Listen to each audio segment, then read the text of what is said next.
Okay, what do I do when someone who is toxic starts acting nice without apologizing for their mistakes? You hold them accountable. You hold them accountable. You can laugh with them and be like, oh, I think we need to talk about what happened last night.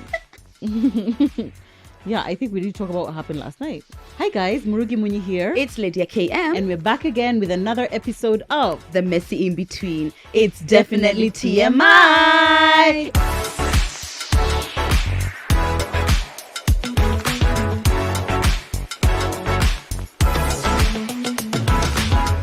It's just who we are. It's just who we are. It is, guys. It is. Maybe we'll find a new jingle. Maybe we won't. But love us through this. Just love us. Be with us and let us validate us. Let us be who we are. Honestly, Welcome, guys, to another episode of the Messy In Between. I was about to say the TMI podcast. Nice. Of the Messy In Between podcast, otherwise known as TMI Podcast KE, where we have honest conversations about life as it is messy. The other day we had an event and we asked guys what our tagline was, and not that many people got it right. Guys were like, the messy conversations as they are. No. It's not. It's honest conversations about life as it is messy. And I can actually remember the day that we actually came up with that. All and of that, the intro. I can't believe there's a time, Yani, we didn't even have any of these things. I was about to say shit. Oh, yeah, I can say shit. You can say shit. This is an adult space. If you're not an adult, get out of here. But tell your mom to come back and tell her to subscribe to our channel. Thank you. If you are watching and you're not subscribed, please subscribe, guys. It really helps our channel. It supports us. It enables us to keep creating great content that is sponsored and non-sponsored, because for us, the sponsored content helps us keep the non-sponsored content going. But the more of you who are subscribed, the more we can keep creating this content and keep adding value to you. Also, you guys can add value to us just a little bit. So if you are on YouTube, please subscribe. If you're listening on a podcast platform, click the plus that's at the top right button somewhere there, and we'll be able to know that you're part of our community. Follow us on Instagram, on Snapchat, on TikTok, on Twitter. Are we on Twitter? Oh, are we on Snapchat? No. We're not on Snapchat, Emily. Why? We're not that cool. No. We should get on Snapchat. We're not that cool. What? For sure. What? We are. No, we are not. Okay, then me. We're not. Okay, me, I'm on Snapchat though. I don't post, but I am there. Yeah, for everyone filters, is there. For filters. Everyone is there, but Okay, do you fine. post? No, I don't. Okay, fine. TikTok then. Okay, and other platforms. All right. TMI Podcast KE, Lydia KM, Murugi Muni. Yeah. And let me tell you, one of the reasons why we are always telling you to post is because if we need to do anything urgently or on the spot, we're going to announce it on our socials, because that's just easier to do it on Instagram or Twitter, something like that. Yeah. And this episode, it was from a question box from Instagram, because sometimes we don't always think of all the topics ahead of time. So like now we'll get to, it should be like, for episode 2, it would be great to do a Q&A. Exactly. Where are we going to go? Instantly to Instagram. But are you following us? No. You see? Yeah. That's and the problem. And we can't ask like across everywhere, actually, like on the podcast platforms, on YouTube and what, because usually we want the questions to be fresh. Like just like we're about to shoot this afternoon, we are going to ask today morning, because it has to be fresh. You know what I'm saying? Yeah. Yeah. So please do follow us there, guys. Please do. We absolutely would love to connect with you. So today's episode is a Q&A. We haven't done a Q&A in a minute. Actually, I don't know if we've done one this year. Have we done one this year? No. I don't think we have. And it's so nice. We usually will answer your questions like when you DM us, or if you engage with us on our social media, but it's really nice to also just answer it on the podcast, because there's some questions that we get frequently enough that it's like, okay, we can come and just talk about some of these things. So thank you guys for the people who sent in their questions, and we're going to answer some of them in today's episode. Cute. The first one is, how do you deal with emotionally immature people, especially when they are your partner? You mean, how do you deal with your emotionally immature boyfriend?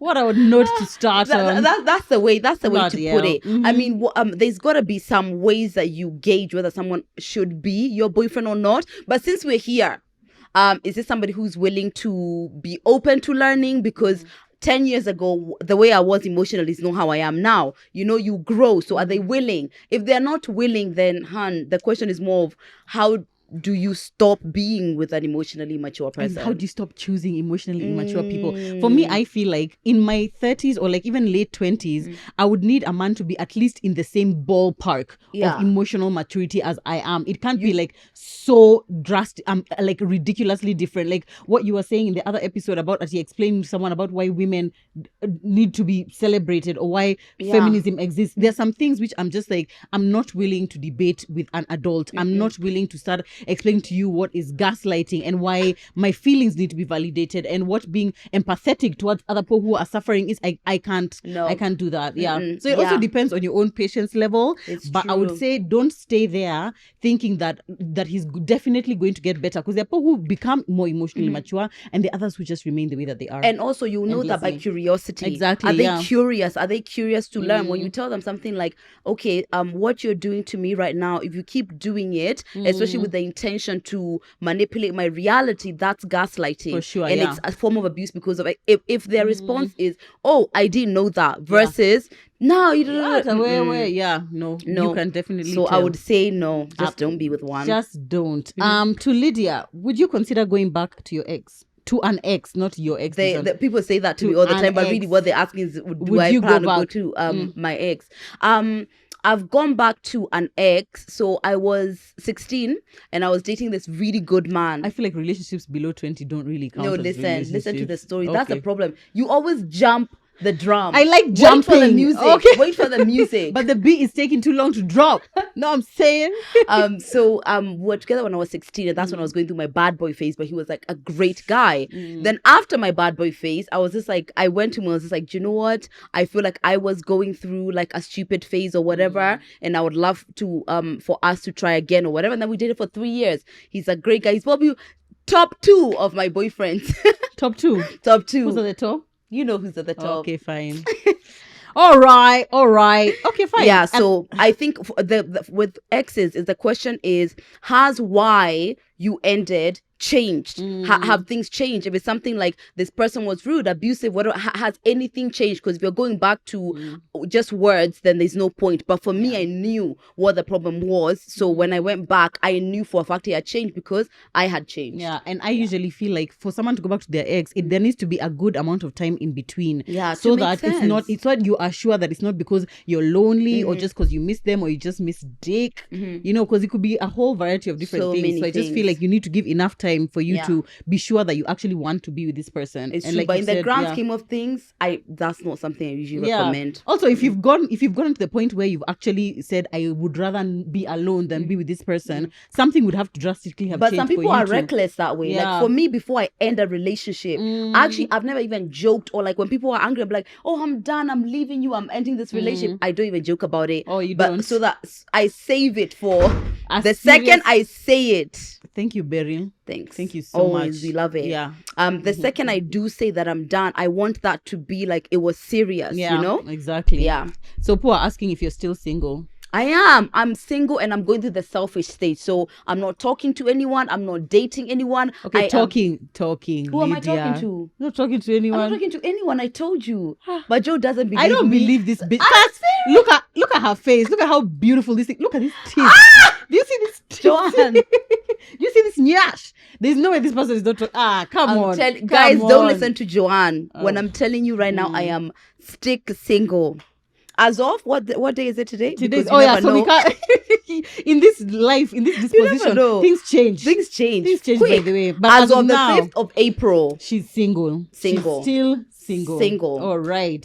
Someone is asking who runs the TMI podcast Instagram account. So we have a social media manager who manages all our social media accounts. However, sometimes we do go pop in there. So like responding to DMs, we'll usually help out. You'll always see us sometimes on our stories, even responding to comments and things like that. Sometimes we post. So she's the one who keeps it running like day to day, because we obviously have our own pages and our own work, but then we'll always like support her. Yeah, and I know that was something like a few of you were frowning upon when we were first talking about it, but honestly, it's just what happens. Like the bigger things get, the more you need to delegate, the more of a team that you need, the more you need people to organize things, and you just need help. And otherwise you end up not doing what you're supposed to be doing, which is creating content and bringing you the best that we can, because we are so spread thin. Exactly. We always try to see how we can give you guys the most value without also dying, literally dying, because is that dog? It's so loud, yeah. We are always trying to see how we can give you guys the most value without us being stretched too thin that we start feeling like, oh, we have to go on TMI. Oh my God. And literally, some of us, we are moms. Lydia has a lot of other personal projects that she's working on, other things that she's working on for her own content and her own life. Just also sleeping, lying down. We just want to lie down, okay? So yeah, it's either we are able to delegate it to someone else, or it's that people will be like, oh, you guys never respond to comments, you guys never respond to DMs, because we really can't do it all. But we really do our best to engage with you guys as much as possible as ourselves. Yeah. Us as Lydia. Joe better for sure. Yeah. Yeah, but I'm working on it. You're really working on it, yeah. You, as long as if I tell you or if someone tells you, you'll remember to go on there. Yeah, because honestly, since we gave it away, I'm just like But I get it. It's like a child who you give up for adoption, but it's like we are still in the child's life. Whoa. Pull up. And we show up once a week. See, we show up once a week. See, are you doing okay? Silly. No, we love y'all. We love y'all. Morugi, how are you doing? I'm doing. Was that you? No, it's a dog. Bloody hell! I was about to be like, Art. Check on your friend. Okay, fine. I'm doing okay. I wouldn't say I'm doing phenomenal. I wouldn't say I'm doing horribly. I would say I'm doing okay. I miss my man. Life has been really, really intense. Let me say has been intense lately, has been really hectic. A lot of like family things going on with my folks and with my even with my extended family. A lot going on with the kids. Like somehow, since Zach left, I was just telling Lydia, since Zach left, I feel like so much life has been lifing. Do you know what I mean? It's like these things were not even happening when Zach was here, but it's like God has said, you want to be, let me make you a strong soldier. Let me make you, you're going to be a strong soldier baby girl. This year I said no. You are deep in the baby girl. I think he mixed up our packages because I had applied for the baby girl package. But you had baby girl last year. Did I? I had strongest soldier last year. Yeah, you were strongest soldier. Fuck. I need a baby girl. A baby girl, yeah. I was really hoping for a baby girl, yeah, but I've clearly gotten the strongest soldier one. I feel like I've had to reach more into my masculine energy this year than I ever have. Like it just feels like Zach being away actually feels like the most difficult thing I've had to go through in my life. My life, my God. Because this is like parenting, like physically 3 kids on your own. That's not a, and then actually all the other stuff. And I was telling Joe to be mindful to pour into herself if you're going through the same thing as well. Because I have seen her be, it's take. Like, and I'm literally looking at the fragments of give in your life, and I'm wondering where they are. Honestly, it's been a lot. Exactly, it's really been a lot. So I'm trying my best to, one, maintain a positive attitude. 2, have things to look forward to. Like I'm gonna go see my man soon. Actually, by the time they're watching this, will I be? You're with your man. I'm with my man right now. Hi, babe. Yes, so exciting. So I'm just trying to be positive and trying to involve myself in stuff that I actually enjoy, like shoot days. I've really been looking forward to shoot days. They energize me somehow. I just feel like, yay, so fantastic. Crocheting, obviously.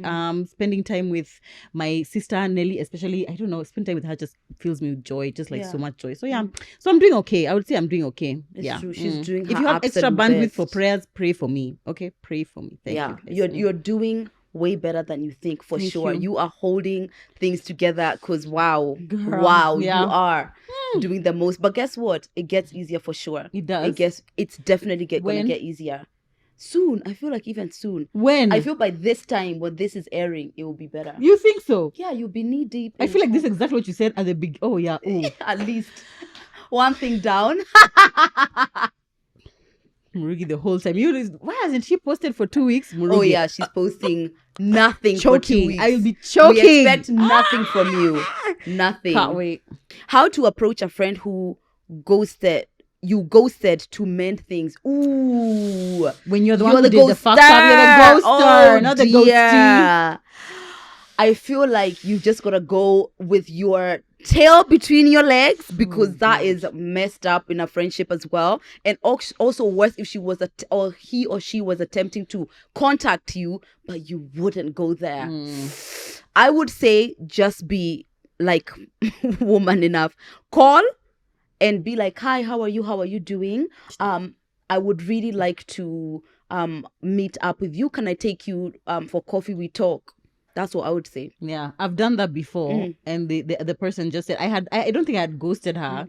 Oh yeah, actually I think I had ghosted her. I think I was in uni in South Africa, and then now when I reached out to her, I was just like, "Hi, how are you doing?" And she's like, "Oh hey, I'm doing good. Life has been alright." We did like some small talk, and I was like, "Anyway, I feel really bad that we haven't spoken for a long time, and I know it's my fault. I'd really love if we could meet so that we can talk about this." And she's like, "No, actually, I like things the way they are now."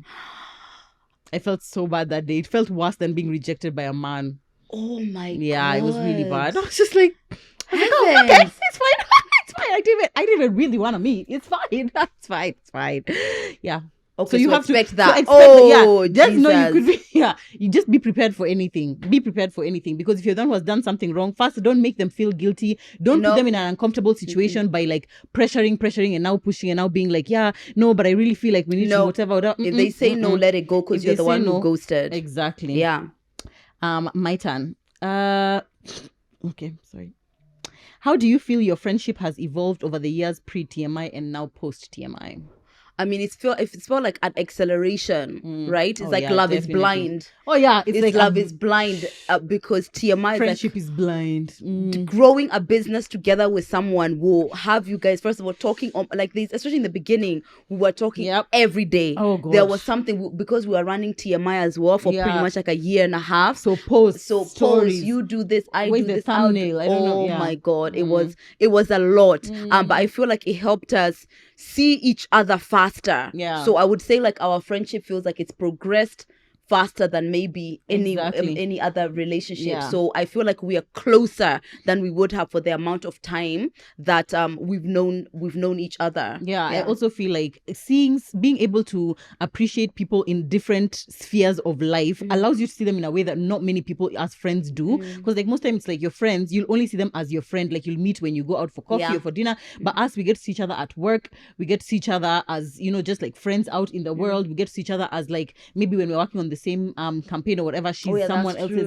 It's like I love being able to see you in different facets, because then you see different aspects of someone's personality that you wouldn't ordinarily see if it was just we're just ordinary friends. So I definitely feel like it has hastened the process. I also feel like it's allowed us to grow closer in that the things we talk about on TMI are really close personal things, right? And I feel like it's like therapy. It's like therapy, and sometimes it's like the things we'll say on the episode afterwards, it's like, "Oh, you mentioned this," and then now we go deeper into the thing, and now someone explains more. So it's like it opens the door for us to be able to share more that would not maybe organically come up in a conversation. Is very true. Actually, I think that might even be the center of the acceleration, more than even working on TMI together. So it's definitely fast, and also we've seen each other through life in a very close proximity. Even your friend, maybe they'll call you to tell you that day if something is happening with her. I will know that day because we are TMI. I will know I'm right here. I can see it. If it was like my breakup, it's like it's not something. It's like a choice. Some friends, I was telling them how they are, but you are seeing me right this minute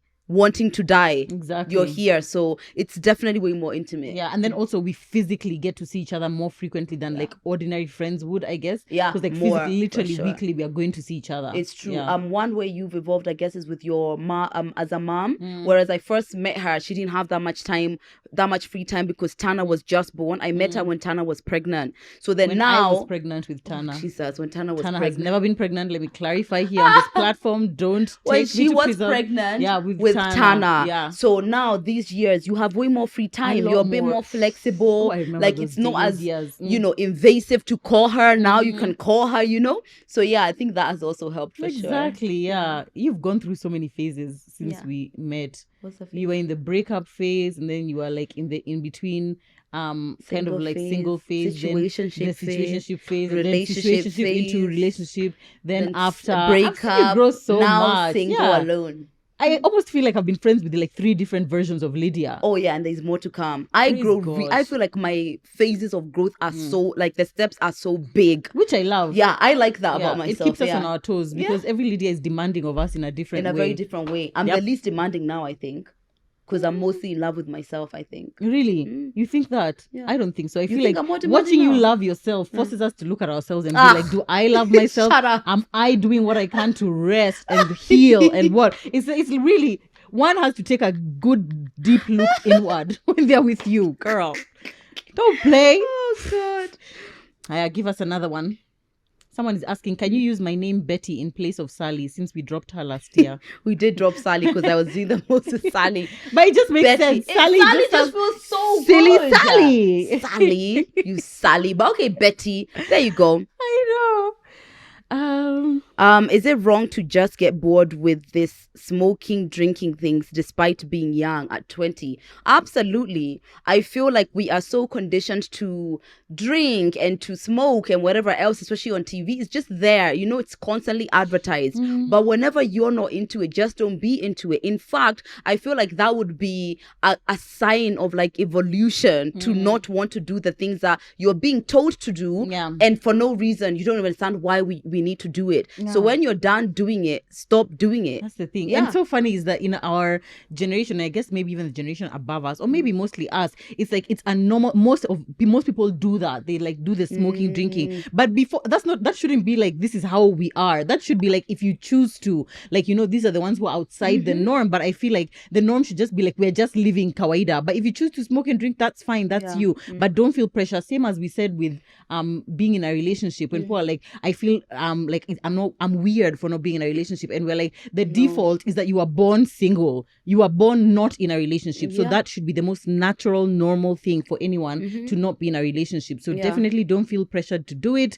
And then another thing with this whole thing of like you're young and you're all drinking and smoking, some people end up addicts and other people end up fine and normal. Girl, don't even. Ooh. And when you make your body dependent on something when you're so young, it's so hard to pull you out of it. And then as life gets harder, you start assuming these things are the way to cope because it's a normal thing. Someone is sad, we go drinking. Someone has done something good, every reason is to drink. Then you find yourself that's what you're doing to cope, and you're unable to get out of it. Let me tell you, there are rehabs popping out left, right, and center. It's because there's a demand for them because of the amount of substance abuse that's going on. Nobody ever talks about alcohol, but that's a big one.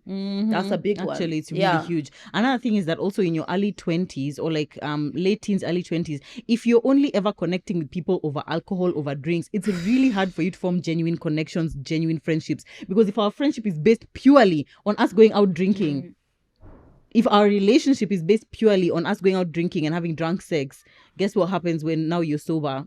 Everything feels boring. Everything feels like, oh, it's just so boring. But actually, that's how life is. Because you're used to a permanent high, then you end up always trying to chase that high, and life becomes so disillusioned for you, and you don't want that. It's a problem. Someone had asked, why did we stop drinking?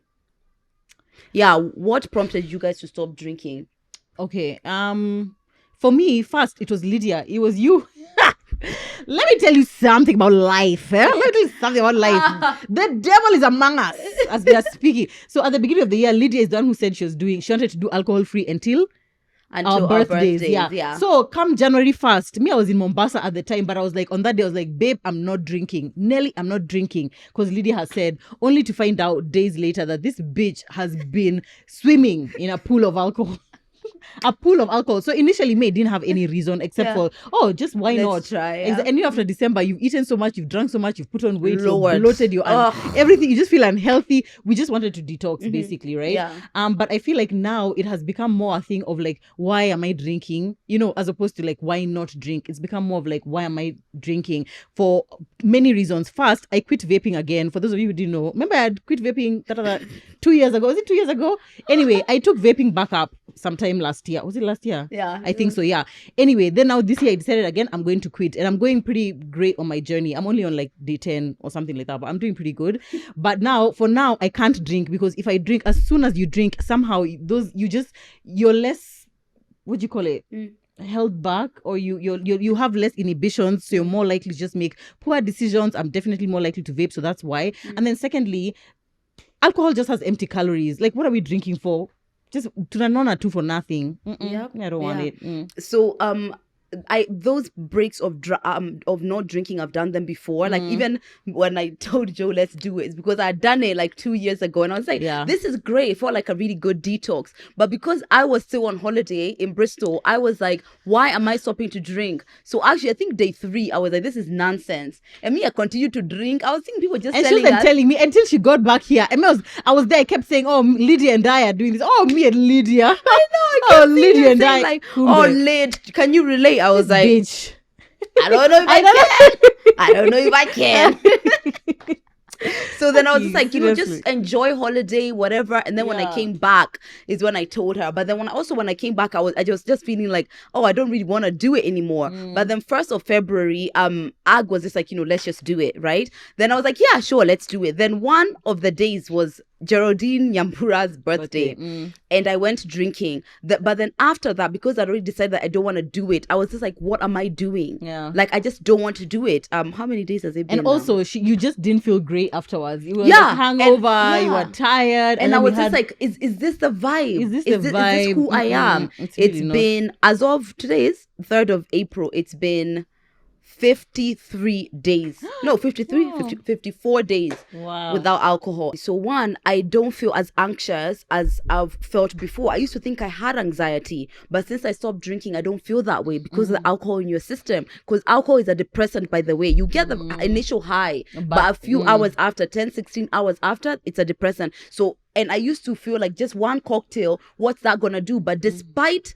me not feeling the high, it doesn't mean that the depressed part isn't there just from one cocktail, and it is. That's one. Two, I've been able to stabilize my weight. Like, I struggled so much to lose the weight from Christmas. I literally was like at 74 kilos. I went down to 70, then I was stuck there for ages. When I stopped drinking, I've just dropped 3 kilos because of those empty calories for absolutely no reason. Yeah, absolutely no reason. Yeah, I feel better physically. I have more energy. I'm able to do more. Like, recently I just did a weekend of like my curves pajama party, then I had a birthday party, and then I went to blankets and wine. I would never have been able to get with alcohol done. Even me too. No, yeah, you would definitely be struggling. Because you struggle so much. So for me, it's just like the most amazing lifestyle change, and I'm so happy I'm doing it. Yeah. Me too. Actually, I've really enjoyed it. I don't know if I would say that now I never ever want to drink, but it's definitely, I don't think I'll ever go back to like drinking how we were drinking before, or like we've gone out drinking. No, for me, for at least this first year, I just don't want to drink at all. I want to make this a lifestyle. So I am being super disciplined about not drinking at all. Yeah. All right. Next one. Someone is asking me how many house helps do I have. I have 2. I don't know why that's important. Okay. Maybe they want to know. Oh, yeah.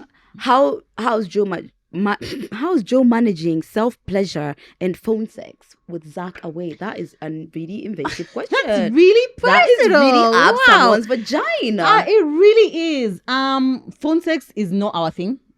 Oh yeah? It's just not worked out. It's just not. FaceTime. Yeah, FaceTime sex. Ooh. It just feels awkward.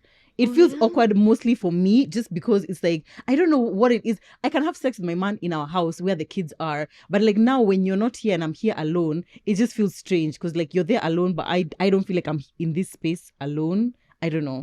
It's it's just strange. That's it's just it's just not our thing. I don't think so. I feel like there's a certain level of like, I feel like I would need to be drunk at least the first time, and since I'm not willing to get drunk. I guess that's where we are. As for the self-pleasure, it's been working. I mean, it has been working. Although, I don't know, I feel like there are two different people, two different types of when it comes to masturbation. I feel like there are those who you masturbate and it kind of like eases off your desire for sex. Then there are those who it just amplifies it. For me, I'm one of the people who it amplifies it. I just feel like it. I don't feel like now, wow, now I can relax. No, it just feels like, wow, that just showed me how much I miss my man. Oh, that's all it does. Yeah. So I mean, Beducated has been helping, obviously. You know, my friends who I have in my drawer at home have been helping. But I definitely can just say I really just would love to be with my man again. So yeah. That actually is funny enough. I thought it would be the hardest part about Zach being away, but it's not been the hardest part at all. It's been a pretty difficult part, but it hasn't been the hardest part at all. It's just like, it's difficult, but actual physical missing him, just him, his presence, not necessarily the sex, his presence. That's what's been the difficult part. But yeah. I feel like that's what usually you miss. It's just you being here. Yeah, that is what you miss more than anything. Even just to sit, just to be. I'm in the car and you're here. And if I need you're right here. And do you know what? That's the magic part of the relationship. Just being with someone here. Being there. Yeah. I get that. Yeah. Anyway, soon by the time you're seeing this, exactly. Ooh, she's good. Okay, can we share some do's and don'ts about of your sex life between 19 and 24? don't do it if you don't want to. Oh yeah. Because that one, actually, majority of that age group are having sex when they don't want to with people they can't stand. Yep. Like, because you're just there and you're just silly and you're young and everyone is doing, you don't want to miss out, you know. You're still discovering yourself. You know nothing about yourself. Self-worth in the dustbin. There are many things in that stage that make you have sex and sexual experiences that are just beneath your level. Yeah. So one of the things that you can do for yourself is like, if you don't want to do it, don't do it, period. Yeah. Second thing I would say is be safe, for sure. There are STDs out there. You can get pregnant. The last thing that you want is, okay, as somebody who got pregnant at 19, I know this sounds funny, but I would just say that you need to care for your sexual health at that age, because there is a lot, these days, the super gonorrhea, HIV and AIDS isn't talked about as much right now, crazy enough, but it's still there. People still get HIV, people still get AIDS. So I would say definitely watch yourself. Use a condom. Even if it's a long-term relationship, use a condom, guys. Get your contraception. You can go to places like Mary Soaps where it's like really, really affordable, and just ensure that even if you're having sex, it is not something that's going to impact your body negatively for the long run. For sure. I think those are the two main ones. If you can do those, your sex life is going to be amazing. Yeah. Another thing I would say, between 19 and 24, don't use sex as an indicator of how much somebody loves you and wants to be with you forever. Because I feel like at that age, a lot of people, we're just like, people are just horny. You know, you're just horny, and then that's the first time you're able to have sex in a space which is outside of your parents' house. Because now it's like, oh, you're in uni, or you're living alone, and now it's like, I have the freedom I can do. But don't think that just because a guy is there having sex with you, it means that he wants to marry you and for you guys to have kids. I don't. And I know people. There's two people who have messaged me about wanting to wait a long time, but because of their age and the season and generation, it's like they're not finding any people who are willing to do that. But guess what? If you have a lifestyle that's a bit unique to the majority of your group, that's one of the L's you take. Because not everyone is going to be like you, and not everyone's going to have the same values as you. But don't compromise, and don't have these boys telling you that, oh yeah, sure, let's get in a relationship, I'll wait till marriage, when you can't see any evidence that they actually have the sexual discipline. Or go find that guy. Who was the guy in Perfect Match who was waiting for marriage? He was a douchebag. What was his name? A virgin douchebag. Can you imagine that? Pick a lane. What's his name? Can't remember. Oh man, I can't remember his name, but a virgin douchebag. He was You got played by a virgin. But was he really a douchebag, or was he just standing up for what he believes? No, he was a douchebag for sure. Yeah, he was a bit unkind. Definitely unkind. For sure. All right. How to set boundaries when in a situation with someone which we agreed to mutually have fun or whatever, depending on what the boundary is. If the boundary is, I don't want you to have sex with other people, that's not going to work. Set boundaries if in a situationship where you've agreed to both have fun. As we said, just because someone's in a situation doesn't mean they can treat you anyhow, they can disrespect you. However, depending what the boundary is, if you guys have said everyone can have sex with everyone and just have fun or whatever, then there's no boundary to set if those are the terms of the situationship. If you don't want those terms anymore, you are always free to leave or to communicate them and see how the other person responds to it. I no longer wanted it to be like this, I would like to be in a commitment. What do you think? That's fine. If it's boundaries like don't call me at 3 a.m, you can just tell them, please don't call me at 3 a.m. If it's something, whatever, I don't know what the boundary is. We would need to know the boundary so I can know how to go about it. But yeah, you can set a boundary with anyone as long as they're in your life. Exactly. I feel like sometimes saying the word boundary makes it seem like a very serious, very like it has to be a conversation which is like let's sit down. But it could be as simple as like when Lydia calls me, I can just be able to just tell her, oh hey, maybe you can be calling me after 7. That's a boundary I've set. It's not they necessarily have to be like, oh, this is very serious thing, let's talk about boundaries kind of thing, you know. When there's something happens and you just start feeling off, you know, just know anyway, it's with your family, with your friend or whatever, you just start feeling like a bit uncomfortable, you know, that either a conversation needs to be had or a boundary needs to be set. The problem is that a lot of us are not willing to actually have those difficult conversations. You're hoping that it'll blow over, or the other person will figure out that you're feeling uncomfortable, or you know, they'll just be like, oh, is something wrong, and then you can bring it up. You have to be willing to actually have the conversation. And we get it's hard. We get it's hard. as well. yeah. And it like sometimes I think if you're a people pleaser, the fear is that when you ask for your needs to be met, you won't be palatable, you won't be lovable, people won't take you the way that you want to be taken. So you end up sacrificing your own needs because you're projecting an assumption that things are going to change when you put out your needs out there. But honestly, once it's not feeling right for you, the experience is crap for everyone. Yeah. Because it's not authentic, you Yeah, know? exactly. So definitely, as Joe said, it doesn't have to be a sit down, but you are allowed to set any boundary with anyone as long as they're in your life. Exactly. Yeah. Literally anyone. Even your kids. Me, I set boundaries with my kids all the time. And you know, that's how they learn that's how they learn boundaries. I'm like, when mama is going to the toilet, she needs privacy. And I will lock the door and they'll be out there crying. I'm just like, no, when I'm in the toilet, I want to be in the toilet by myself. And that's a boundary. And over time, they get it. Tana is always saying, you want privacy? I give you privacy. It's the cutest So thing cute. ever. But set boundaries even with your kids. Okay, what do I do when someone who is toxic starts acting nice without apologizing for their mistakes? You hold them accountable. You hold them accountable. You can laugh with them and be like, oh, I think we need to talk about what happened last night. Yeah, I think we need to talk about what happened last night. Because a lot of people, I feel like a lot of toxic people they prey on your inability to bring up difficult conversations. They know you're not going to put yourself even in that awkward position of being like, okay, so what happened? No, I tried calling you 20 times and you didn't pick up. Yeah. Where were you? What happened with that? Babe.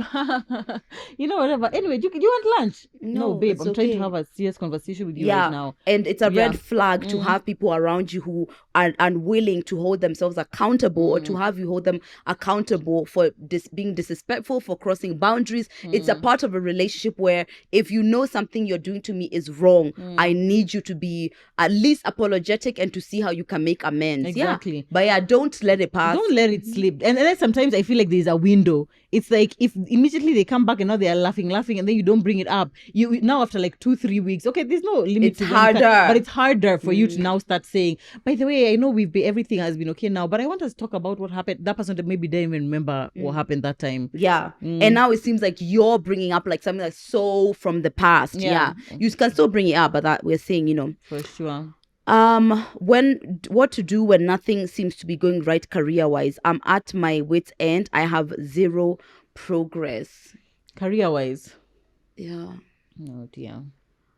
Is it like, so now is it you're unemployed and there's no progress, or are you in employment but you're not moving up? Because those two are very different. But either way, are you running your own business? Yeah, there's many ways we could say this, but either way, if it's something like, for me personally, I always go with how I feel. So the question is, number one, am I tending to myself anyway? Or am I kind of frustrated about everything in life and then my career just feels like the worst? Because if I'm taking care of myself and it's just my career, I can start exploring, what else do I love? Number one, what can I do to make a difference? Is it a different job that I need?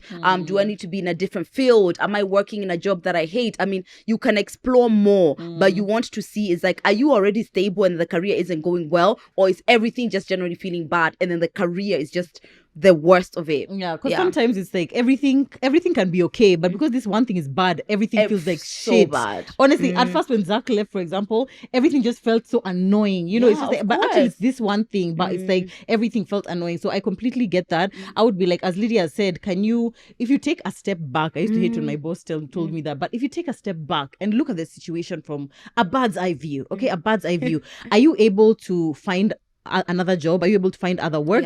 Do you desperately need to be in that job or in that career for you to be surviving? If the answer is no and you can afford to be able to quit it or to stop doing that work as you find something else, how can you do that? A lot of us, I realize that because we are raised in the African context, kind of tells you that you need to be employed, that you need to study and be employed. In which world did we ever imagine we'd be doing this for a living? Imagine posting a picture for you to earn tens of thousands. Imagine for a picture that you've posted. Yeah, nyinyi content creators mnafanyanga kazi kweli. It took that picture took so much thought, but still exactly. It's a picture. I mean, it's not rocket science. For me, I feel like our generation is changing what it means for you to be able to earn money. It's like you don't have to be doing backflips and digging in a shamba for you to necessarily become wealthy. And I would ask you, what do you enjoy doing? Is there a way that you can? Sorry, that's me. I'm so sorry, my phone hit the mic. Okay.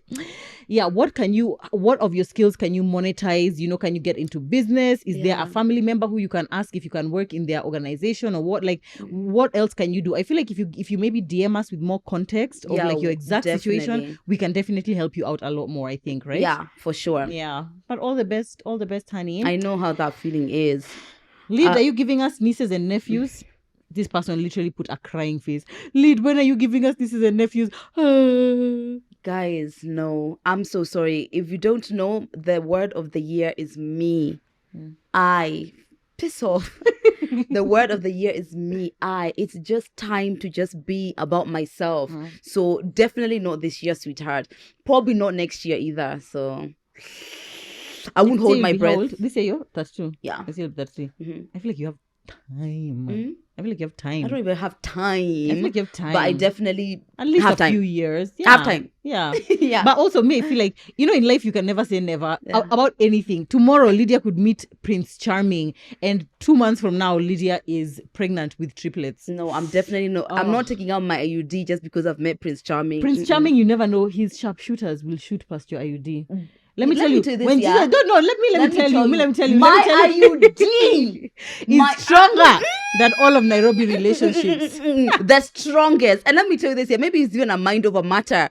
When I have this, it's not happening. That's it.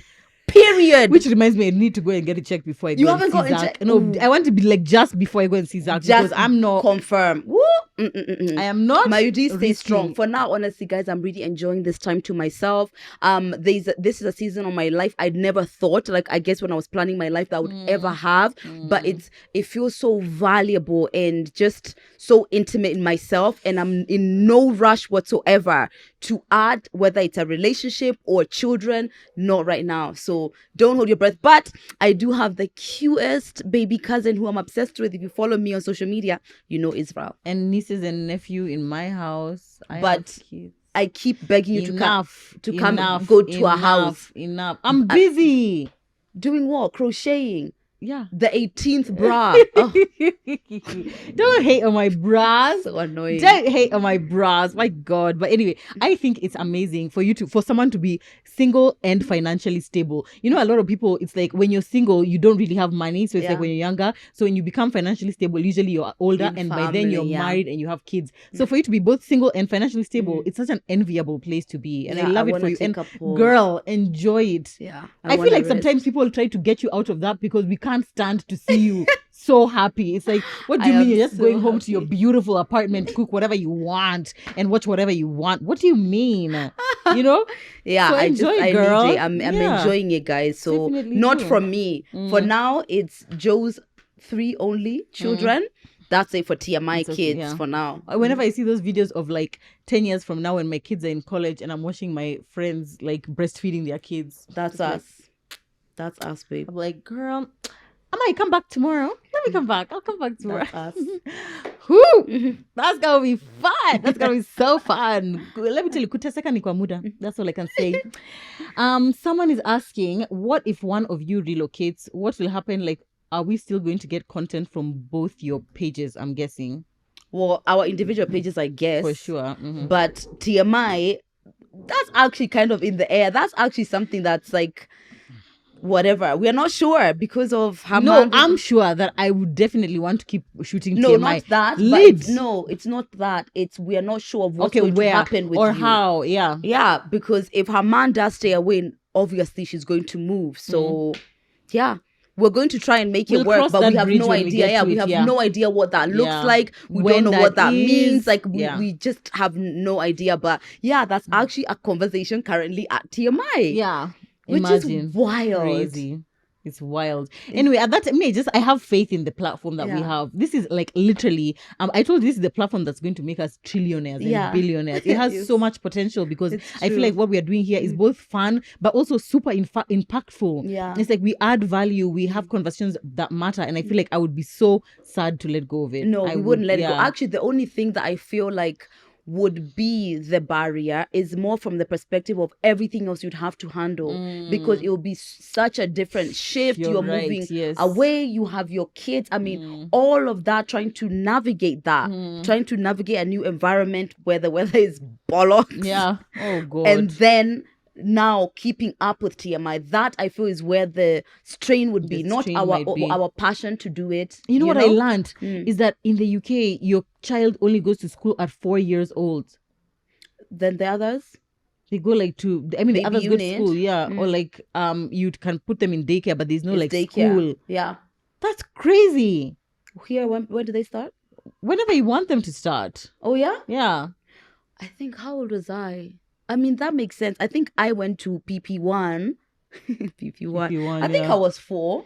Yeah, but usually there's like other nannies that you can do before. Things you can little place, like they can be in school, but they won't be in the school system, so to speak. You know what I'm saying? Yeah. But there it's like it has to be like the daycare, which of course costs literally an arm and a leg. Yeah, true. Perhaps both legs. Yeah. If you so shifting, but as God would have it, this is happening in a country I can go to easily.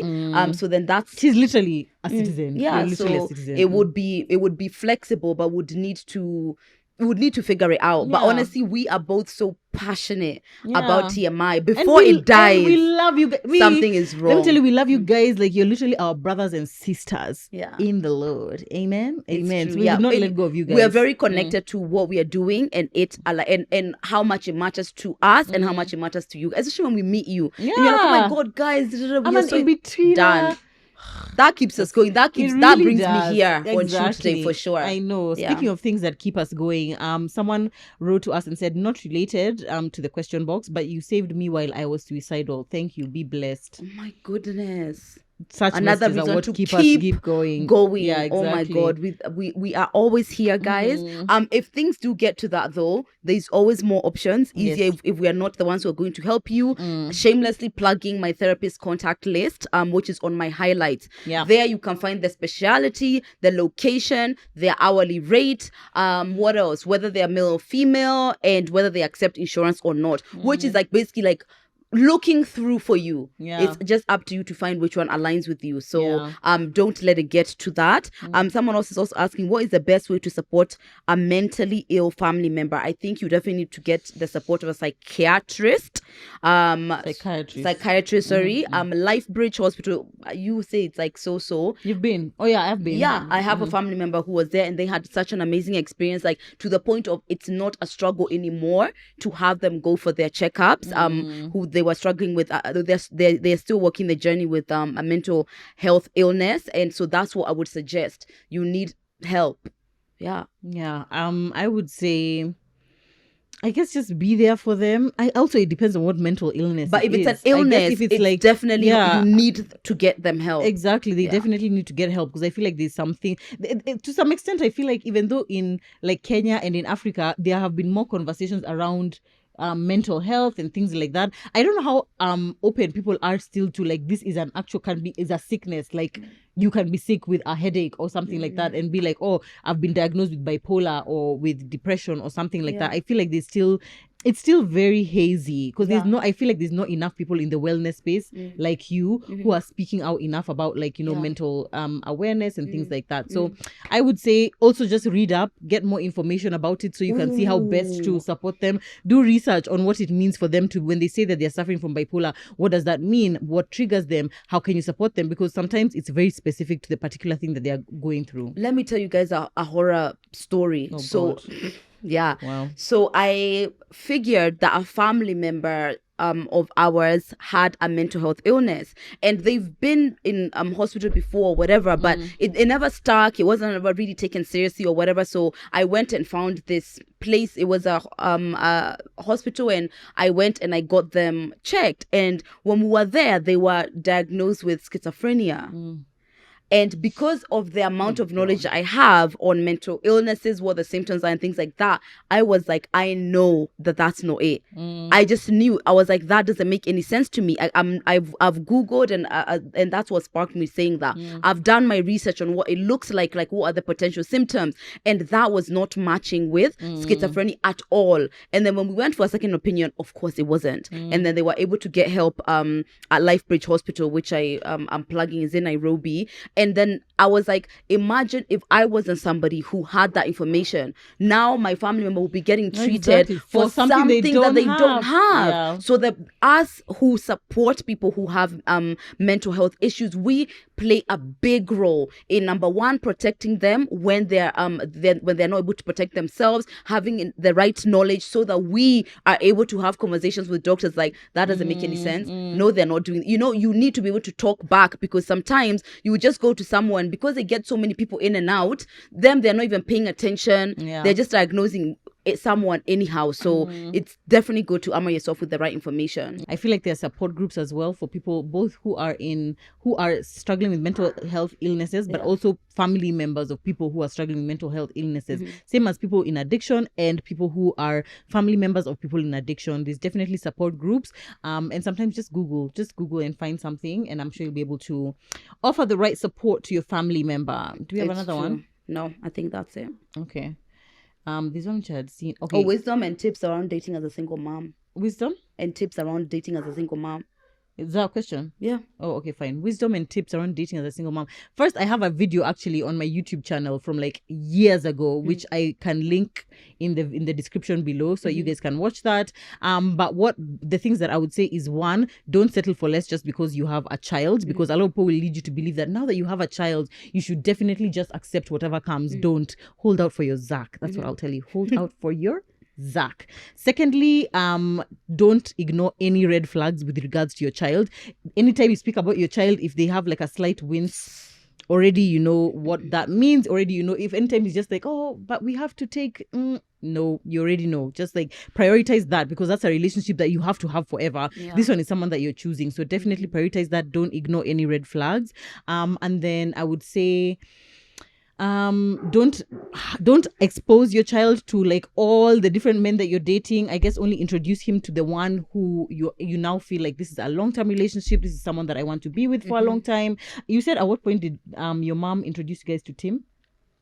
Pretty early on, but we were adults. Yeah. Okay, fine. You were adults. Yeah. So yeah, that definitely. Yeah. For me, my son was like 5, 6 kind of thing. So it can't be every day. This week, this is Uncle Jack. The next week, this is now Uncle Ben. Next week, this is now Uncle. I think even having them in the same environment as your kids, just anyhow, I think it's awkward. It's very awkward. Yeah. So definitely, by the time you introduce them to your child, or you introduce your child to them, make sure that it's somebody that you are relatively confident about. I think we have an episode on this. I think so. We do have an episode, and I spoke from the perspective because my mom was a single mom. We have an episode on it. So you can just go through our episodes, and it's definitely there, because I was raised by a single mom, and I know how she did it and how it affected me. So I was speaking from a place of a child of a single mom, and she was speaking from a single mom's perspective. Yeah, exactly. So we do go and check out that on our channel. And speaking of your mom, someone asked here, do you know of someone finding love again after divorce? Yes, my mom has been with my stepdad Tim for 9. That was me. I hit my mic again. I don't know why. It's you. It's your turn. Today, I've been great. I'm so sorry. Yeah.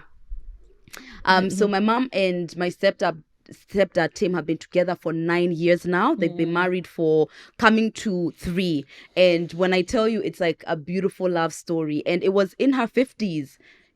No, it's not in her 50s. It can't be. It was in her late 40s. And my mom, it's like she waited, as Joe is saying, wait out. Don't just take anyone and anything. She waited out for the man who she knew was going to treat her like the queen that she is. And they have a wonderful, happy, healthy relationship. They and really do. It's so good to watch her being loved like that. So, and especially for your kids as well, it benefits them when you're loved right. Yeah. For them, you're a better mom when you're loved right. Exactly. You're definitely if you you settle for less and then they end up by bad chance being in the same situation, they'll be like, oh, okay, fine. So at this point now you just take what you're given. You set the standard. For sure, you set the standard. And there are so many other people who found what's that? The woman who I don't know her name, but I'm always quoting her from that talk show, and she married young Jeezy. Oh, Janae or something. What's that chick in the reel? Ginny Mai. Ginny Mai, yeah. Ginny Mai. Yeah, and she was like with someone for so long. She was even married. She was married? Yeah, they were married. They just didn't want kids. Oh, wow. Then after that, she found young Jeezy and they're happy. They have a baby. Baby. So cute. Such a beautiful. So many examples of love after divorce. So many. If you're looking, you'll find them. Especially if it's like in the American context, I feel like there's almost everyone. Almost pretty much everyone. Like, who got married, divorced. Many, but they don't post about it. We see them out here. I saw you divorced, but I see you with your new boo, but they don't talk about it. And some people, it's like it's even hard to tell. Were you actually married to the other one, or was it a come we stay? And then now you got married to this other one. Majority is come we stay. Thing. Yeah, that's the issue. Okay, I think that was the last question. Yeah. Yeah. Mm-hmm. Okay, wait. Okay, there's one more. The last one. How do you stop being selfish? How do you stop being selfish? Think of others. Yeah, consider others. Yeah. I've never been selfish, so I wouldn't know. You have been when you were a toddler. All toddlers are selfish. Yeah, but now, no, I wasn't aware of it. Yeah. But also, a certain level of selfishness is not wrong at all. Don't make anyone make you feel bad that they want you to put them first, not you. That's silly. However, if you find yourself that you are unable to have happy, healthy relationship because you struggle to have concern and care for others, maybe you can even get help. Go to the therapist contact list. Go to the therapist contact list on Lydia KM's page. Yeah, because you might need help. Yeah, that's a problem. If you find that you're not able to empathize with others, also you might need to query, because maybe as a child, when you were younger, you are always being forced to care for other people. Yeah. And so now as an adult, you just feel like, why should I care for anyone else? Why is no one? Why is there it might not be about a reason. me? There could definitely be a reason. So it's definitely, you could check out therapy. Start thinking about why that happens, why things like that happen, and then probably you can get to the bottom of it. Actually, there was another question. How do you spot narcissism early? I would say that the first sign is usually love bombing. It's almost automatic. That's how they get you. It's the love bombing. That's how they get you. That's how literally it sounds like murder. For real. It's the constant wanting to spend time. It's the gifts. It's elaborate to the point of you feel overwhelmed. You can feel it. You can feel like this, especially that feeling of it's too good to be true. You're probably right. Yeah, that's how it's too much. That's it. But the problem is I love you within 3 weeks. Exactly. Apparently this is normal, but that made me uncomfortable. And actually your own feeling, you're gonna feel this isn't right. This isn't right. And then guess what? So early on, you're asking questions like, I want to do this, but he wants to hang out and I just want to do this. But you start already feeling like it's a problem. Because you're like, he's given me so much. Yeah, and even so many gifts. You feel like when you make resistance to spend that time, you feel like there's a problem. Yeah. It's early on, so they're not gonna be able to shout.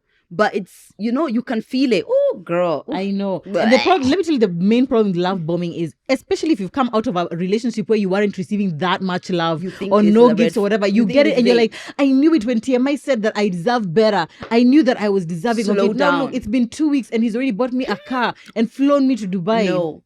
It's love bombing, and immediately what starts coming is discarding. Yeah. So it's that high, they want to get you addicted to that high, because once you get addicted to those emotions of the high and the love and stuff, when they deprive you, you're more likely to stay hoping that it returns. And you're running now after them. You're running after it. Yeah, no matter what happens. I ignored so many red flags, especially in the first month. And it's just because I thought like, oh my God, this is great. Like, you just want to be here all the time. You're always messaging me. My most consistent, when I mean consistent, like all the time they'll call, date, always. Narcissist. That's the one. Ooh. Narcissist. And not to say that there are no good men who will not love you, but it will be pacing, and it'll feel. It'll feel good. It'll feel natural. It'll feel normal, and you won't feel like now they have done this much for me. I feel like I owe them something. You will feel something will be wrong, and it's paced. If something is genuine, it's not rushed, and even if it's fast, it's not rushed. There's a difference. Yeah. You guys got engaged fast, but but it wasn't was not rushed. Yes. Rushed yes. means that it's not going to the pace of one of you. Yeah. So you. So you feel like I have to. It's now rushed I need to, for yeah. me. Yeah. It's So like he's bought you all these things. Then he said, "I love you." Even if you don't love him, you feel like you're gonna kind of have to say it back. Yeah. Now it's like we're in a commitment. Now here we are. We gotta make. Oh. Ooh, girl. You're even shaking. I'm shaking. Let a narcissist try to approach Lydia now in this disposition of her. She will spot him from a mile away. I know. No. Crazy. But yeah, anyway, guys, thank you so much for your questions. We always like to hear from you, and sometimes we are not able to answer the questions directly. So these Q&As really help us answer the questions that you've been really thinking about. If you have any more questions, please put them down below, and we can answer you or DM us, and we can just respond there. But yeah, guys, thank you so much for today. We love you guys. Thank you so much for watching. We love engaging with you. We love being able to give you content, but also generating that content from things that you guys are giving us. Then it feels we love it. We have all created the content together. We absolutely love it. Thank you guys so much for watching. We will see you in our next episode. Bye.